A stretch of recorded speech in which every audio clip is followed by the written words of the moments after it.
And we are back here with another video today. Today we are looking at Brett Bielema in his 6th year at the Illinois Fighting Illini as he tries to enter into uncharted territory for this Illini squad. 19 wins in the last 2 years, the most in program history over a 2-year period. Bielema looking up as he's continued to build the trajectory of this Illinois program for the first time, and honestly, as long as I can remember, consistent winning at Illinois. Let's get into today's video, but before we do, thank you all for joining me here at the Football Expert. My name is Reichley Ruby. Like the video if you enjoy it. Comment your thoughts and opinions down below. Let me know what you think the Illini will do this year. What do you think their win-loss is right now? Pause the video. Let me know what you think their win and loss record will be.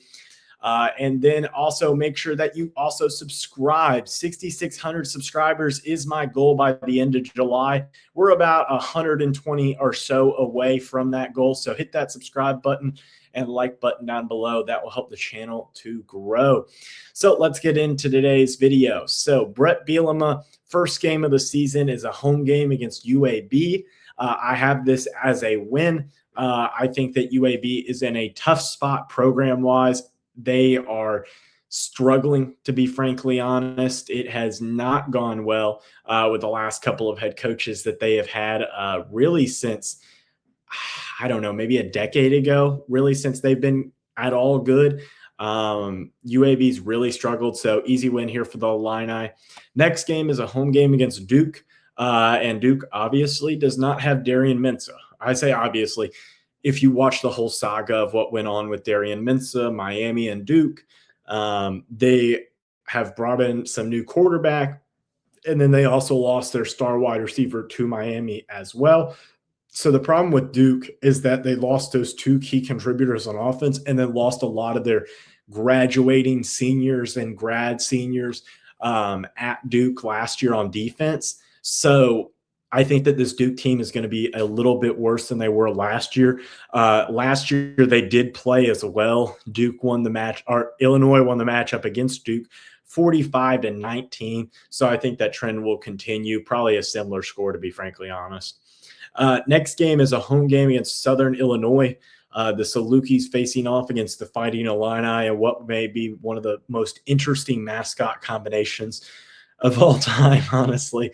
But I have this as a win. Southern Illinois is not the greatest FCS program and not the greatest when it comes to winning consistently in the Missouri Valley, much less at a D1 level against Illinois. It'll be a fun game to see. Honestly, I hope that Illinois would schedule Illinois State in football because, man, that would be so much fun. Somebody that grew up in that area, used to live there. Illinois State versus Illinois would just be such a fun matchup. I don't care where it is. I don't care if it is on some random streaming service. I would get that game because that just is a fun matchup, to be frankly honest. Next game on the schedule is a road game against Ohio State. This is a loss. Last year, 34-16 was the final in that one. Honestly, it was not as bad of a game as it could have been. The Indiana game weeks before, 63-10. Yeah, that was a bummer. That was a really, really bad performance. It was number 9 Illinois, number 19 Indiana. Obviously, Indiana went on to win the national championship and everything like that. So, it's not like they lost to number 19 and the number 19 team finished unranked. But still a horrible loss for a top 10 Illinois team last year. But looking at it, I have this as a loss against Ohio State. I just don't think that they have the pieces to be much better than that.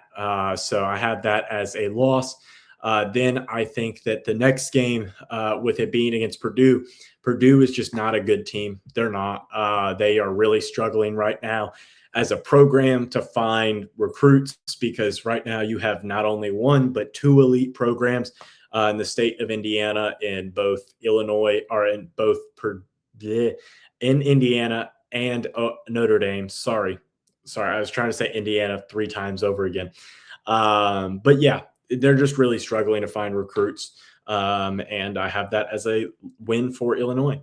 Next game is a road game against Michigan State. I think that this is also a win.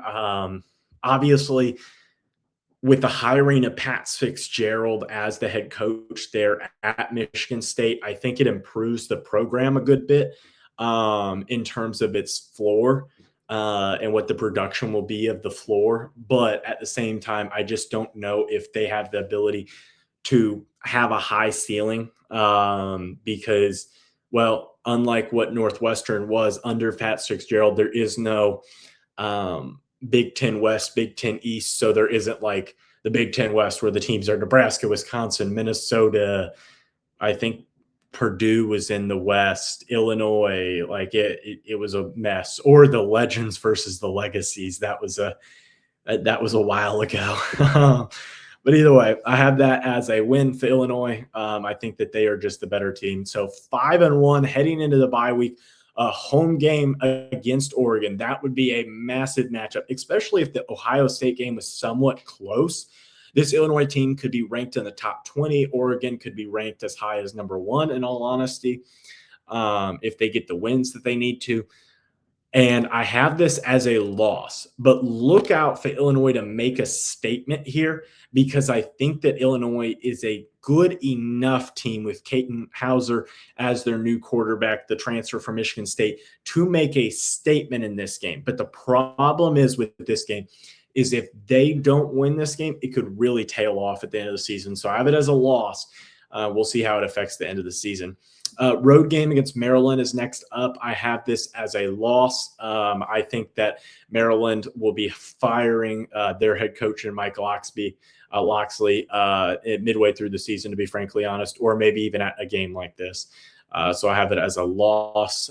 So Illinois does clinch bowl eligibility, but it gets a lot worse from here. Home game against Nebraska. I think that Nebraska will be playing for something a lot more. I think that Matt Rule's job is going to be on the line. In Brett Bielema, his job's not on the line. He's been doing fantastic work at Illinois. So I think that they lose this game. And I think that Anthony, I cannot think of the quarterback's name. Anthony Colandrea is just a better athlete than Hauser is, and creates a lot of issues for this linebacking core that Illinois has. Because outside of Matthew Bailey, this linebacking core is horrible. The defensive line is not good. The offensive line is an issue. Illinois has a lot of issues to fill in games like where I think that they're pretty close parity-wise against a team like Nebraska, talent-wise. Then a road game against UCLA. I think that this is a bit of a shocker here for Illinois fans. I have this as a loss against UCLA. I think UCLA is a very undervalued team this year. So I have that as a loss. I think that they beat UCLA and lose to UCLA and Bob Chesney. Road game against Iowa. I think that is a loss as well. Iowa just seems to have Illinois' card some of the time. They did not play the last 2 years, but the last time these teams played, 15-13 was the matchup. It's just been kind of up and down in terms of who wins that game. But I just think Iowa is going to have Illinois' number this year. Final game of the season is a road game against Northwestern. I think that they close out with a win. I don't think that they go in a 4-game losing streak to end it off, but I do think that it is a rough 3-game losing streak. 7-5 record, 4-5 in conference play. I think it's a bit of a down year for Illinois.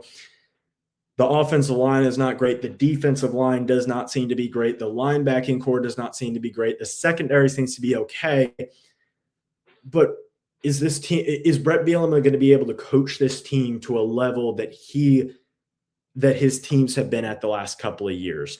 Or is this team going to go take a step down from that 9-10 win mark that they were a year ago? Because I trust Brett Bielema overall, but with a schedule like this against Oregon and Ohio State, early on, if they are not competitive in those 2 games, it could really hurt the later parts of the season.